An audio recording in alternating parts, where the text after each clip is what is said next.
지난달 10일 부산의 한 오피스텔 주차장 입구. 차량 한 대가 들어가지 못하는 동안 뒤이어서 또 다른 차 한 대가 들어섭니다. 좀 지체되는 듯이 보이자 뒷차 운전자가 내려서 삿대질을 하기 시작하는데요. 경비원이 이를 말리면서 앞차를 빼서 뒷차를 들여보냈고 이 상황은 일단락되는 듯 했습니다. 그런데 이 60대 경비원, 이날 뇌사에 빠져서 결국 사망하고 말았습니다. 대체 그날 무슨 일이 벌어진 걸까요? 예, 들으신 것처럼 피해자는 고인이 되셨습니다. 양 변호사님, 사건의 발단이 된 일, 정말 지극히 너무너무 사소한 일이었어요. 이렇게까지 가서는 안 되는 일이었던 겁니다. 지난달 12일이었고요. 부산 진구의 한 오피스텔이라고 하는데 여기가 좀 번화가에 있는 오피스텔인 모양입니다. 그래서 평소에도 불법 주차 문제가 좀 발생을 한데요. 그래서 미리 등록을 해놓은 차량이 아니면 바로 못 들어오는데 마침 이 차가 다른 차량이 등록이 안 되는 차량이 들어왔대요. 들어오고 나서 이제 경비원분이 와서 여기는 그런 사정이 있기 때문에 등록 안 된 차량은 못 들어옵니다. 뭐 이런 걸 좀 설명을 해야 될 거 아니에요. 근데 그 설명을 하기도 전에 뒷차가 입주민 차가 들어온 겁니다. 입주민 차가 들어와서 앞에 차가 있으니까 잠시 멈췄다가 바로 오빠 차 빨리 빼라고 이렇게 내려와서 항의를 하기 시작하는 거예요. 그러더니 뭐 좀 후진하려고 자기 그 뒤에 차가 빠져야지 앞차도 후진하니까 하더니 도로 또 내려가지고 막 삿대질까지 하고 그렇게 행동을 했던 겁니다. 그래서 경보분이 좀 그렇게까지는 하시지 말라고 그렇게 얘기를 했고 뒤로 빠져서 이 결국에 앞에 있는 차가 빠지고 난 뒤에 그냥 차를 몰고 자기는 휙 들어갔던 겁니다. 저희가 CCTV 영상 봤더니 경비원분이 오기까지 저 입주민이 차에서 기다린 시간 딱 1분 못 기다려가지고. 예, 이게 앞차가 돌리려 해도 이게 출구 옆이기 때문에 다른 차가 있으니까 타이밍 봐야 되겠죠.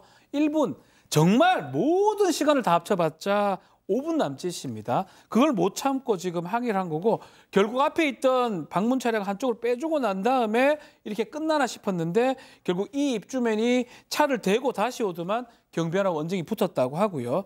이때 관리사무소 직원들도 같이 내려왔다고 합니다. 아마 입주민이 관리소에 전화를 한 것 같아요. 관리소장 내려와라 라고 했고요.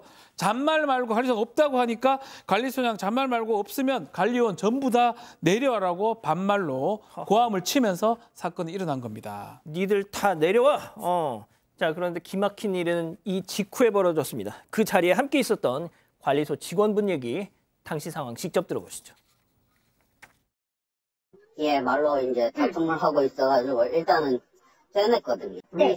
시켜놓고 이제 좀 이제 떨어지는 데 있었는데 이제 그 20대가 그냥 차를 타고 가면 되는데 네. 다시 와가지고 그 밤길 조심하라는 말을 하면서 얘기를 하는 겁니다. 얘기가 나와가지고 이제 말다툼이 더 심해져가지고 거기가 이제 CCTV도 없고 사각지대여가지고 일단은 저 CCTV 쪽으로 이제 가게 됐어요. 네. 그렇게 돼가지고 이제 그 상황이 벌어진 겁니다. 아니, 지금 20대가 60대 경비원한테 저 짓을 한 거예요? 네, 그렇습니다. 뭐 관리소 직원들한테도 무조건 고함치고 나와라, 뭐 반발하고 고함치고 이랬죠. 근데 이제 관리소 관리인 분한테도 60대인데도 이제 똑같이 행동을 하고 더 심하게 행동을 한 겁니다. 관리소 직원이 2명이 내려왔는데 이제 둘이 관리인하고 이 입주민이 경비원하고 입주민이 싸우고 있으니까 떨어뜨렸어요. 그럼 이제 거기서 끝내야 되는데 이 20대 입주민이 다시 오더니 밤길 조심하라라고 얘기를 한 거예요. 그러니까 이 경비원께서 너무 이제 화가 나잖아요. 그래서 내 아들보다 네가 어리고 내가 부모님 또래인데 어떻게 말을 이렇게 할 수가 있느냐라고 얘기하니까 입주민이 우리 아빠 아니잖아 이러고 또 얘기가 뭐 더 싸움으로 갔어요. 이렇게 언쟁이 오가다가 또 끝나야 되는데 여기서 갑자기 이 입주민이 경비원의 발을 걸어서 넘어뜨립니다. 그런데 안타깝게도 여기서 쇠로 된 배수로에 머리를 부딪혔고 그 자리에서 의식을 잃게 됩니다. 자, 저게 말이 되는 짓거리입니까, 저게? 말이 안 됩니다. 이 가해자가 관련해서 방송 인터뷰에서 이야기를 했었는데요. 경비원도 화를 내면서 나에게 달려왔다. 솔직히 그냥 넘어뜨리고 가려고 했다면서 치고받고 싸울 목적이었으면 주먹이 먼저 나가지 않았겠냐 이렇게 얘기를 했습니다. 하지만 입주민이 그렇게 그냥 넘어뜨린 60대 경비원은 수술 후 뇌사에 빠졌고 영원히 가족품으로 돌아올 수 없게 됐습니다. 유가족은 제작진과의 통화에서 무릎 꿇고 잘못했다고 해도 넘어갈까 말까인데 폭력 행사에 대한 정당성과 명분을 찾는 게 너무 화가 난다면서 분통을 터뜨렸습니다. 이 사건이 발생한 지 9일 만에 경비원이 사망하면서 20대 이 입주민에게 적용된 혐의도 중상해죄에서 상해치사죄로 변경이 됐습니다. 법원은 도망의 염려가 있다면서 20대 입주민에 대한 구속영장을 발부했고 검찰에 송치됐습니다.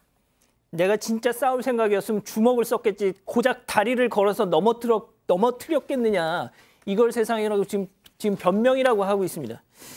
자, 유가족들에 따르면 고인이 되신 경비원께서는 평소 화를 내는 일이 거의 없었다고 합니다. 그런데 입주민, 이 20대하고 이렇게까지 크게 다퉜다. 저희 제작진이 알아보니 그럴 만한 이유가 있더라고요. 체크포인트 짚어보죠. 자, 블랙리스트 관리소 직원분 얘기 들어보시죠. 블랙리스트가 있어요. 몇몇 입주민들이. 예, 근데 그분이 이제 한 명 중에 한 분이고, 이게 경비라고 하거나 뭐 관리사에서 이제 일한다고 사례하는 그런 식으로 하더라고요. 20대도 뭐 요거 이제 할 수도 있는데, 이게 그냥 경비 아저씨는 이제 자기 아들뻘보다 더 나이가 어린데, 그런 소리를 들으면은 얼마나 마음이 아프겠습니까? 자, 박 변호사님, 예. 블랙리스트에 올랐다는 건 진상짓이 처음이 아니라는 거잖아요. 이미 이런 행동을 했던 적이 있다는 거예요. 일전에 이 주차장에서 석회물 같은 게 떨어져 가지고 자기 자동차에 뭔가 문제가 생기니까 손해배상해달라고 아주 난리를 치고 했던 적이 있었다고 하고요.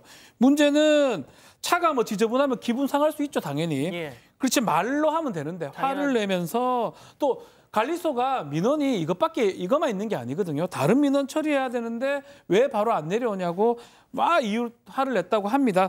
존중은 바라지도 않는데 언성을 높이면서 이런 부분들 아주 화가 났다고 하고요.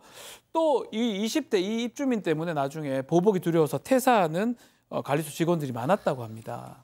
양 변호사님, 일단 구속은 됐는데 앞으로 어떻게 될까요? 글쎄요, 일단 저게 상해치사죄로 바뀌었다라고 하지만 사실 처음부터 사람을 해칠 고의가 아니었다라는 점 때문에 뭐 생각하시는 만큼의 처벌이 나오진 않을 겁니다. 근데 이 벌써부터들 걱정이세요. 유가족분들은 저 20대 초반에 저런 짓을 저지르는데 아무리 뭐 무겁게 처벌받는데 해봐야 3년 정도면 또 나오지 않겠느냐. 그런데 이 사람이 뭐가 달라질 게 있겠냐. 게다가 저 지금 경비원분한테 폭행을 저지른 거 보면 만약에 자기만큼 덩치가 좋거나 뭐 또래였으면 저렇게 가볍게 했겠냐. 아유, 지금 긴 소모습이 나오네요. 네, 저런 사람이다 보니까 저런 자다 보니까 이 경비원 일하시는 분들 그리고 경비원들 갑질에 대해서는 조금 더 무겁게 처벌하도록 법이 바뀌긴 했지만 요즘에 저런 상황을 보면요 위험 수당이 필요할 만큼 사실 신체적으로 정말 생명 위협까지 받는 일도 벌어졌잖아요.